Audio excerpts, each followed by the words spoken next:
You're listening to WTIM, your information station. It's time now for your expanded local news.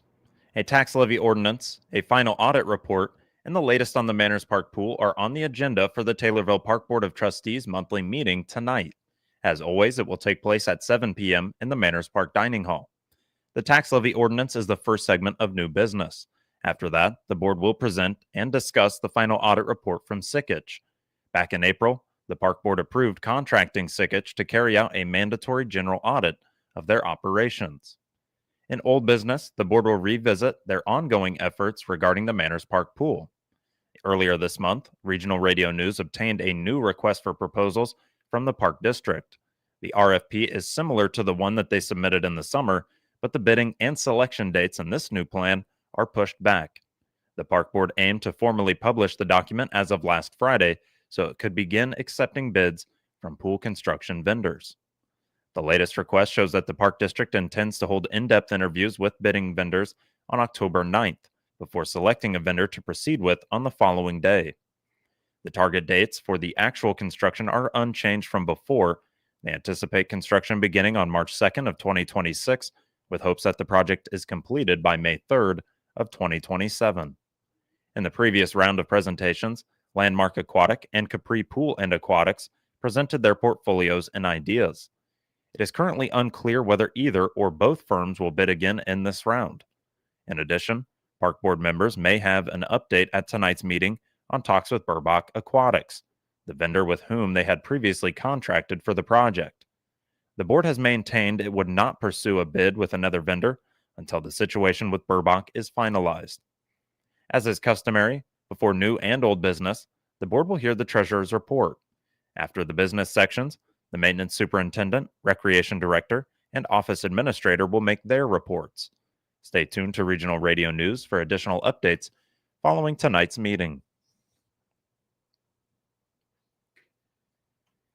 The Taylorville Food Pantry will be receiving much-needed donations of non-perishable food and money through the Taylorville Kiwanis Club's 6th and final drive-through donation day of 2025. It took place in front of our Taylorville studios on Saturday. Kiwanis members Dick Walmsley and Brenda Sperling supervised the table and accepted donations. The pair used the initiative not only to collect donations from those in need, but also to encourage others to join the Kiwanis Club. Well, they can talk to any Kiwanis member. They could join us Tuesdays at noon at the Moose Club. That's where we have lunch. We have I can't remember who our membership chair is, but we'd love to have new people. We've got a good group of people, but we're always looking for new members. I've been there since 1990. I've been a member for 35 years. So, and we have people in the community, business people, as well as just people who want to be a part of Kiwanis, because we do provide the needs of kids who just need some shoes or some clothes, and we have other projects too that we support. The Taylorville Food Pantry, the Taylorville Kiwanis Club, and the Heart Media Group thank all those who contributed to the drive-through donation day over the weekend and also throughout the year. Dick Walmsley and Brenda Sperling appeared as guests on the Retro Request Show on Genuine Country 94.3 WMKR and on the Saturday Request Show on Groovy 97.3 WRAN. The Taylorville Kiwanis Club is part of a global organization of volunteers dedicated to improving the world one child and one community at a time. Weekly meetings are held Tuesdays at noon at the Taylorville Moose Lodge. For more information on the club, go to TaylorvilleKiwanis.com.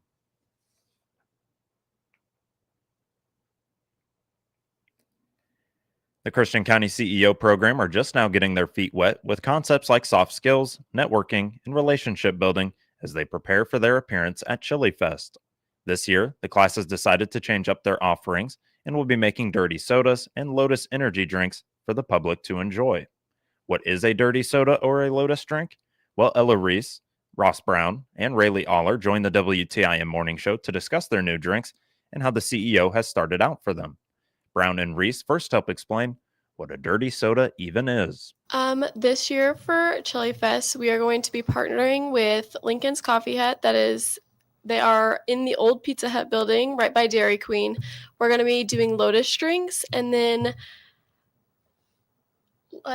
a soda with different syrups and creamers and stuff like that.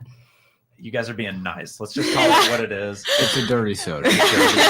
It's fine. We'll call it what it is. So that's our plan for the Chili Fest here this year. Now, last year, I saw quite a few of you kind of walking around. Now, maybe I guess not you guys, but a few of you walking around and kind of, hey, like, you want to try these? Now, somebody dropped it off over at our booth, and we appreciated that. But why the switch? Why the switch to these new drinks and kind of focusing on the coffee side of things? Or not the coffee side, the dirty soda side of things. Why did we make that switch? Well, I feel like for the dirty soda specifically, it's about the location. We're going to be able to get a tent right in the center of everything. So when people get their sodas, they make them dirty. And then and we're right there. And we could charge a little bit. And, you know, people are walking around Chili Fest. They always want something to drink. So it's never a shortage of demand. I think we would just have like a list of flavors and then maybe a few predetermined like specialty drinks, and then they just order what they want and then we'll make it for them and give it to them. As for their other drink of choice, the CEO students will be making Lotus energy drinks. They go on to help explain what these are and how, with the help of Lincoln Coffee Hut, they will be providing drinks the whole weekend. It's like a plant-based energy drink. It's a little more, I wouldn't say like healthier. I don't think really any energy drinks are healthy, but it's plant-based. It's supposed to be not as much like caffeine and stuff, I guess. But It's as good for you as an energy drink could be, pretty much. It's plant-based and it has low calories and everything. So how Lotus drinks work is we actually have a concentrate. That's what Lincoln Coffee Hut is pairing with us. And then you add like a club soda to it and flavorings. So it'd be like essentially, I know Angelo's does them as well. So if you've ever gotten an energy drink from Angelo's. Is it tea based? Is that what it is? And then you throw some club soda? Help me out. no, it's like, so Lotus makes their own base. So the base does not have flavor. It's just like you can get a gold base, but it doesn't really have flavor. You have to add your syrups into the base to make it a weird concept. It's They're really some weird popular science right they now. did in the lab somewhere. But yeah, they're really popular. So are the dirty sodas right now. So I think they'll be a big hit. Brown, Reese, and Aller then provide some background on themselves and the other clubs and activities that they are involved in. So I was born and raised here in Taylorville, and I go to Taylorville High School right now. I'm a senior, and with my time, I run cross country and I run track. And so a lot of my time after school goes into that, usually till about 5 or 6. And then I enjoy attending all the football games, volleyball games. So usually my time's pretty full when I'm not dealing with CEO or cross country. Okay, for you, Rayleigh. Hello, my name is Rayleigh Oller. I'm a senior at Taylorville High School. Free time, I'm focusing a lot more on academics this year. Last year, I was full of sports and I actually got injured. So taking a step back this year, still helping out with Tommy TV a little bit with their streams and everything, but that's about it. Okay, that's a look at Rayleigh. Hello, my name is Ella Reese. I was born and raised in Taylorville, Illinois. I am an active member and vice president of the Taylorville FFA, and I also work at Countryside Vet Clinic. When asked why did you join the CEO program, the students all had different, yet similar answers. So I joined because I've always had an interest in both finance and business, and I knew that this class would help me more than any other class I was going to take at the high school. It was this or Spanish, and I figured this would help me with my business skills more, considering that's what I want to go to college for. And I also had a brother that was in this program in 2018, and since he did it, I kind of knew I wanted to do it. Mm-hmm. And I had some friends a couple of years ago that did it as well, and that only solidified my view on it. And like I said, I'm just here so I can improve my business skills going into the rest of my life, because I know what I'm interested in and I have for a while. Sure. So similar to Ross, I actually had a lot of friends and classmates that had taken the program previously, and I looked into it more. I had a few classes with the facilitator, Neil Hohenstein, and he was trying to talk me into it. I said, okay, I'll look into it. And what I figured out whenever I looked into it and asked the previous students about it and everything is it's a really valuable class. Like, you go into it thinking, oh, I'm just going to learn like business techniques, everything, which are really important, especially in a little town like this, it's nice to know your business whenever you go out and try to deal with it yourself. But also you learn like the communication skills. Like so far we've worked on the culture of the class, learning to shake hands, make eye contact, and communicate well. So I think it's really nice class. Kind of like Ross and Rayleigh said, I heard about CEO through a bunch of friends and family, actually. It was always something that like had sparked my interest because I thought about owning my own vet clinic someday because I want to go into vet med. So I thought this would be a great opportunity, and I wanted to learn about like the whole networking and financial side of running a business and like how to even get started. So this is like a great program to at least start off. Maybe just as important as what they hope to gain from their involvement in the program. Again, the answers varied, but all had a similar message. I think I'd like to improve on my communication and, like Riley said, the soft skills, the handshakes, firm grip, and, maintaining eye contact when I'm speaking to somebody.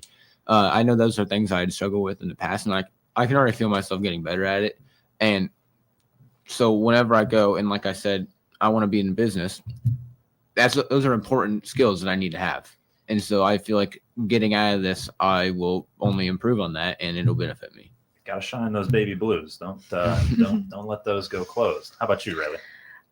So what I'm really looking forward to is just the networking side of it, getting to know people around Christian County, the businesses and stuff. Like already we've taken tours of Christian County Health Department, the radio station, a few other places already, and had a lot of class speakers come in. And it's just really interesting that like I think off the top of my head, I probably would have been able to name like 5 places in Taylorville that run their businesses, but like just getting the underside of that, almost getting to know more of the people that make the county work. The main thing I want to get out of this year is probably relationships, getting to know so many people, especially when we go on our Chicago trip. That's going to be a really big trip. And then Chili Fest, we'll meet so many different vendors and business owners throughout Christian County and probably all over Illinois, I know. Find out more about the Christian County CEO program by visiting christiancountyceo.com. Ella Reese, Ross Brown, and Rayleigh Aller appeared as guests on the WTIM morning show. This will conclude the first portion of your expanded local news, and is brought to you by Taylorville Community Credit Union. Looking to save more and stress less? This is Will Perkins. At Taylorville Community Credit Union, we're here to help you build a stronger financial future with great loan and deposit rates, convenient locations, and service from people you know and trust. We're member-owned, member-focused, and proud to serve anyone who lives or works in Christian, Montgomery, or Shelby counties. Discover the credit union difference. TCCU is your partner in financial success. Member NCUA. Kimmerer Village, the Assumption-based Presbyterian child care agency, is known for the ways that it helps kids in its care. However, they also want the community to know about programs that are available to anyone. They include summer camps, equine therapy, and of course, the new child care center. Kimmerer Village also has ways to promote these services and bring in new members to their team. Carson Cole is with the Kimmerer Village Foundation, and she says their community programs together encompass a wide age range. So we have quite a few community-based programs. So one of our big ones is Camp Carew, which is our Christian summer camp for children kindergarten through 12th grade, and it's located near Carbondale, Illinois. It's actually in Makanda, Illinois, but near Carbondale. And then we have our RIDE program, which is open to any children ages 3 through 17 that could benefit from equine therapy, as well as our Horses and Heroes program, which is just open for children with developmental delays. We then also have our Assumption Community Child Care Center, which is newly opened in the last couple of months. And they're actually currently accepting children. They have availability in the 15 to 24 month room, the 2 to 4 year room, and the 3 to 5 year room. Cole also says while Camp Carew has a religious affiliation, those of any or no faith at all may still join. In addition, for the RIDE program, there is no need to show documented need to be eligible. Amy Sparks is also a part of the Kimmerer Village Foundation, and she says their outreach efforts help promote these offerings. Well, there's lots of ways you can find out more, but specifically, we offer in-person tours and we also offer virtual tours. So if you'd like to schedule a tour, you can contact our office and we'll schedule that. And if you want to do it virtually, we can do that. So if your group or organization meets on Tuesday mornings at 10 o'clock, we'll just schedule your time for that time. One of us will walk around campus and give you a tour via Zoom or FaceTime or whatever works best for you. And we'll be able to answer any of your questions. And it really is a one-on-one personalized thing. It's not just watch a video. Cole would go on to add to that, saying they offer speaking engagements to select groups within the area. So we also offer speaking engagements. So it's kind of similar to a virtual tour, I guess, of what you get out of it. But speaking engagements would be for more local area churches or small groups, anything like that. If you meet on a Wednesday evening, we could come and talk to your group just to learn more about Kimmer. But then we actually also have some job openings for residential techs, and you can find out more on our website, which is www.kimmervillage.org, and you just visit the Join Our Team tab.